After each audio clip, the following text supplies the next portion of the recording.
Voici une histoire merveilleuse qui se déroule dans le livre de Marc, chapitre 5, versets 1 à 20.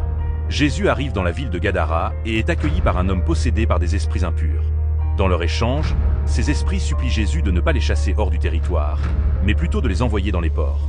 L'Esprit de Dieu m'a enseigné une vérité essentielle. Pourquoi les esprits impurs ont-ils supplié Jésus de ne pas les chasser hors du territoire, mais plutôt de les envoyer dans les ports? Il a commencé à me faire comprendre quelque chose. Le diable reprend toujours ce qu'il donne. Il m'a ouvert les yeux sur l'alliance qui existait entre les habitants de cette ville et ces esprits impurs. Multiplie nos productions, en échange, installe-toi dans notre pays. Beaucoup d'entre nous sont victimes de ce genre de négociation.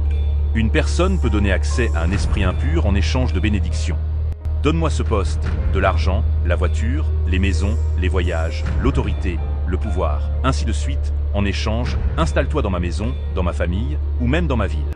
La Bible nous dit que ces mêmes habitants avaient déjà tenté d'enchaîner cet homme plusieurs fois. Alors, laisse-moi te dire ceci. Il existe des aides qui semblent bonnes en apparence, mais qui, en réalité, sont des moyens de mettre une personne dans une prison.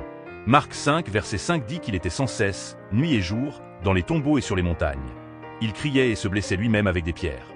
Peut-être qu'en ce moment, tu as l'impression que tout est mort. Ta vie professionnelle, tes affaires, ta santé, ta famille, comme si tu étais enfermé dans une camisole de force. Et peut-être que tout ce qui te reste, c'est le souffle de vie. Alors, crie à Dieu et demande son intervention. Dans le nom de Jésus, annule toute transaction et négociation qui existent et qui affectent ta vie.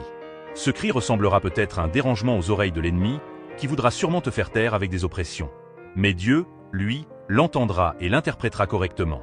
Là où les hommes entendent du bruit, Dieu entend un appel au secours.